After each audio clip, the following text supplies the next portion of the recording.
about to keep it real. All right, here we go. This poem is dedicated to all the ladies in a relationship with a dude that ain't shit. And she know he ain't shit, but she won't leave him. I'm tired of hearing you complain about his ass. So on behalf of all of the people who are sick of you complaining about the dude and won't leave him, we wrote this poem. Want to hear it? Here you go.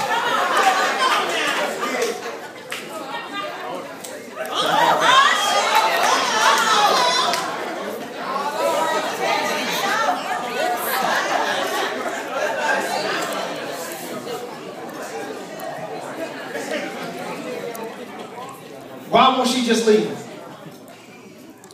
Instead of complaining every time he leaves the house and tells her where he's going and she says she doesn't believe him, why is it when he then comes home, she opens her arms to receive him? And if he told her he didn't want to be in a relationship, then why does she do everything she can to retrieve him, told him he was a stranger in her house? And even though she knew who he was when they first started to go out, now when she looks into his eyes, she finds it hard to realize that he's him. Because at this point in the relationship, he won't do shit unless it will please him. And despite his indiscretion, she tells her girlfriends that she would never do anything to displease him or leave him, which leads them to say that she's taking her sense of self-pride and committing suicide, or what I like to call relationship treason. Because love is war, and no one has ever been able to play both sides, so I wonder why she won't just leave him. I mean, it's not like she doesn't have a good reason. Her mother always told her, if a man wants something bad enough, he will do whatever he can to get it. So his actions are in line with her words. I don't know why she just won't say forget it. But a woman can hear the exact same thing and process that shit completely different. You see, when a woman wants something bad enough, she can take something that isn't and convince herself that it is it. Take a square peg, push it into a round hole, and convince those around her that it fitted. But is she really to blame? Because if these lanes put y'all in that situation again and again, you have no choice but to think that we are all the same. More concerned with the way your hips turn than trying to learn your name, and it's a shame that now you figure you got to get with any dog and hope he's tame. Otherwise, you end up leaving this world but the same way you came, alone. And I wish that I could tell you that you're wrong, but you probably have a couple of female friends who already suffered that same fate.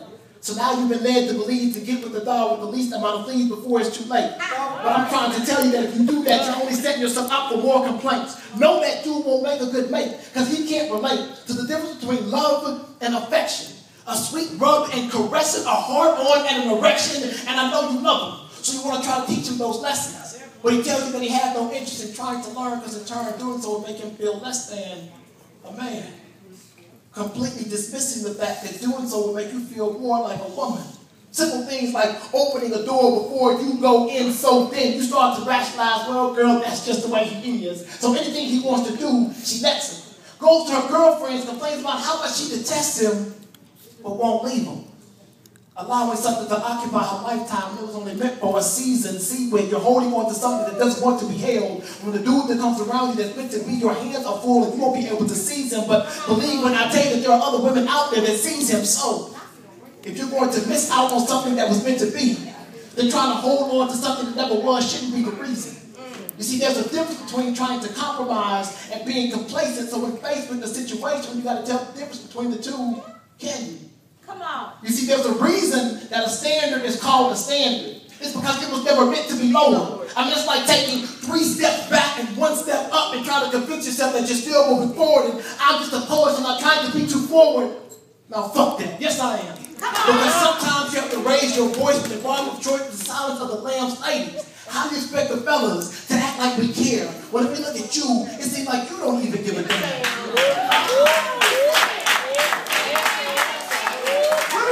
If you want a man, ladies, how do you expect us to act like we care when if we look at you, it seems like you don't even give a damn?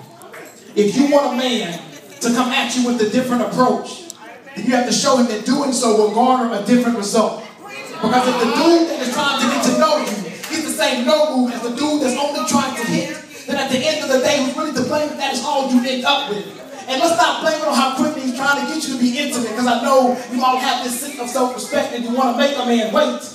And that's okay. But let me state that if you're not doing anything differently after the first 3 months than you were doing after the first 3 dates, it's going to take you a whole lot more than 90 days of some good pussy to make a man stay.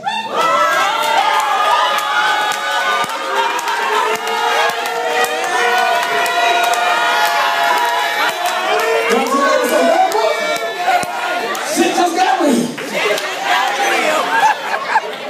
So let's not blame him how quickly he's trying to get you to be intimate, because I know you all have this sense of self-respect and you want to make a man wait, and that's okay. But let me state that if y'all aren't doing anything differently after the first 3 months than you were doing after the first 3 dates, it's going to take you a whole lot more than 90 days and some good pussy to make a man stay. The shit just don't work that way. You see, the same 5 minutes that you all deciding whether or not you're going to let him tick you down, that dude is using the same 5 minutes to decide once he does if he's even going to stick around. So instead of me asking you why you won't leave him, you should be asking yourself, why am I staying? How do you expect to find the man that God has sent for you if your actions are in line with what you're praying? And I'm just saying, I have right to ruin your idea of a good relationship. I'm just losing patience with these women saying there are no good men when it's them that on the complacent tip. Instead of stopping trying to figure out what might be wrong with you. Alright. But you are quick to say that there are no good men by Steve Harvey's book, and let that nigga tell you what to do.